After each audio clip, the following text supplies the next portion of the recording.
और ये देखें माशाल्लाह अल्हम्दुलिल्लाह कितना ज़बरदस्त बेसन वाला नान फ्राई हुआ है।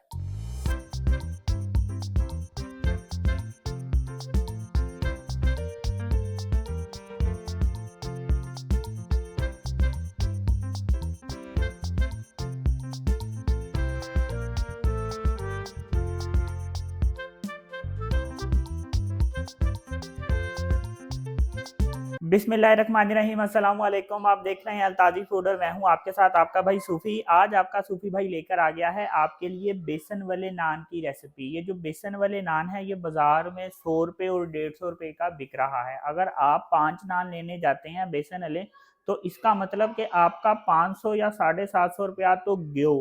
लेकिन अगर हम इसको घर में बनाएं तो ये बहुत सस्ते में बन के तैयार होंगे और बाज़ार से ज़्यादा मज़ेदार होंगे। और क्योंकि हम इसको घर में बनाएंगे तो हमें पता है कि ये साफ़ सुथरे हैं और इसमें जो हम ऑयल इस्तेमाल करेंगे वो भी ऑयल जो है वो घी में अगर हम फ्राई करें तो वो जला हुआ नहीं होगा।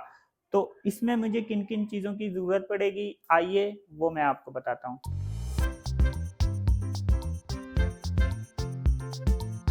यहाँ पे मैंने 3 नान लिए हैं, 1 पाव बेसन लिया है, 1 आलू लिया है और इसको मैंने बारीक-बारीक इस तरह से काट लिया है, 1 प्याज़ लिया है और इसको मैंने स्लाइस में काट लिया है।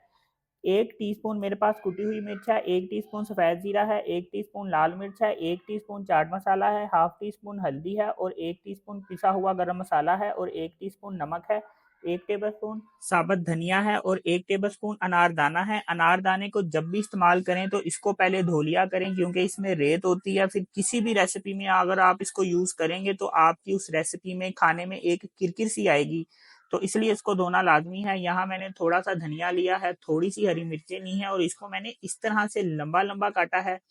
यहाँ पे मैंने धनिया और पुदीना मिक्स लिया है, इसकी मैं चटनी बनाऊँगा जो हम खाएँगे अपने नान के साथ। तो ये मज़ेदार बेसन के नान बनेंगे कैसे? आपने वीडियो में एंड तक रहना है अपने सूफ़ी भाई के साथ। लेकिन शुरू करने से पहले आपसे रिक्वेस्ट है कि अगर आप मेरे चैनल पर नए हैं तो मेरे चैनल को सब्सक्राइब कर लें क्योंकि आपका भाई लाता है आपके लिए रोज़ाना बड़ी मज़ेदार किस्म की रेसिपी। पीछे से आपको बच्चों का शोर आ रहा होगा, उसको आपने करना है टोटल इग्नोर और देते हैं अपनी रेसिपी की तरफ तवज्जो। तो चलें फिर शुरू करते हैं। सबसे पहले मैं क्या करूँगा कि यहाँ पे मैं बेसन ले लूँगा, लेकिन पहले मैं आधा बेसन लूँगा। अगर मुझे ज़रूरत होगी तो फिर मैं और बेसन ले लूँगा और बेसन को जब भी आपने लेना है तो बेसन को आपने ज़रूर छान लेना है। यहाँ मेरे पास जो आलू हैं ये डाल दूँगा, ये जो प्याज़ हैं ये भी डाल दूँगा, अनारदाना साबुत धनिया ये भी डाल दूँगा, दोनों 1-1 टेबल स्पून है। अब इसमें मैं 1 टेबल स्पून कुटी हुई मिर्च, 1 टीस्पून सफ़ेद ज़ीरा, 1 टीस्पून लाल मिर्च, 1 teaspoon chaat masala, half teaspoon हल्दी, 1 टीस्पून पिसा हुआ गरम मसाला और 1 टीस्पून नमक शामिल कर दूँगा।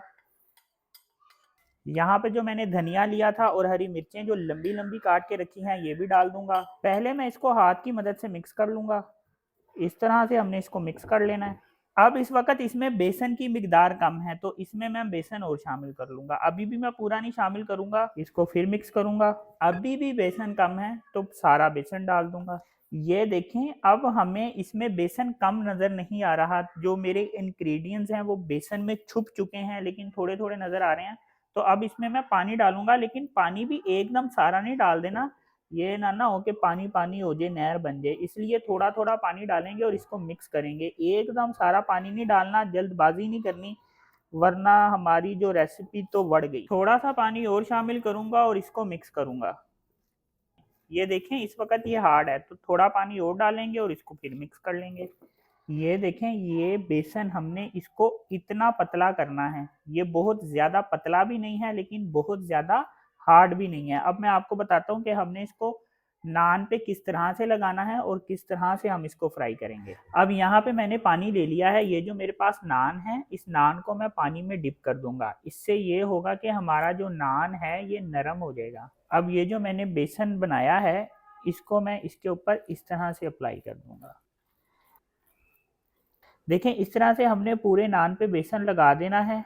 कोशिश करनी है कि बेसन हर जगह जो है वो बराबर तरीके से लगे, इस तरह से। यहाँ एक कढ़ाई में मैंने ऑयल लिया हुआ है, ऑयल गर्म हो चुका है तो ये नान मैं इसमें डाल दूंगा। ये नान हमने इस तरह से इसके बीच में डाल देना है। इसको हमने बहुत तेज़ आंच पे नहीं पकाना, लेकिन आंच हमारी बिल्कुल स्लो भी ना हो।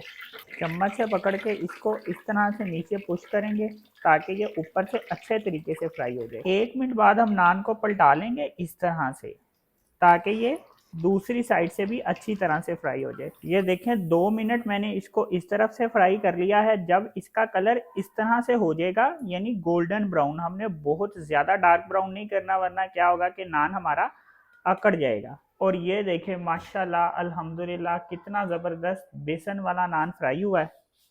ये देखें दूसरा नान भी हमने इस तरह से गोल्डन ब्राउन किया है। ये चेक करें माशाल्लाह दोनों नान कितने ज़बरदस्त फ्राई हुए हैं। ये देखें जी माशाल्लाह अल्हम्दुलिल्लाह कितने ज़बरदस्त बेसन के नान बन के तैयार हुए हैं। अपने सूफी भाई के कहने पे इस तरह से बेसन वाले नान बना के ट्राई करें, खाएं तो यकीन करें मज़ा आएगा, चस आएगी, स्वाद आएगा। इतने मज़ेदार ये नान बन के तैयार होते हैं। कम बजट में घर में आप इस तरह से नान बना के खा सकते हैं। बाज़ार से लें महंगे पड़ेंगे, घर में लें सस्ते होंगे और साफ़ सुथरे होंगे। तो अगर आपको ये मेरी वीडियो पसंद आई तो मेरी वीडियो को लाइक करें, मेरे चैनल को सब्सक्राइब करें और अपनी कीमती राय का भी इज़हार ज़रूर कीजिएगा। अपना ख्याल रखें, दुआओं में याद रखें। अपने सूफी भाई को इजाज़त दीजिए, फिर मिलेंगे एक नई और मज़ेदार रेसिपी के साथ। अल्लाह हाफ़िज़।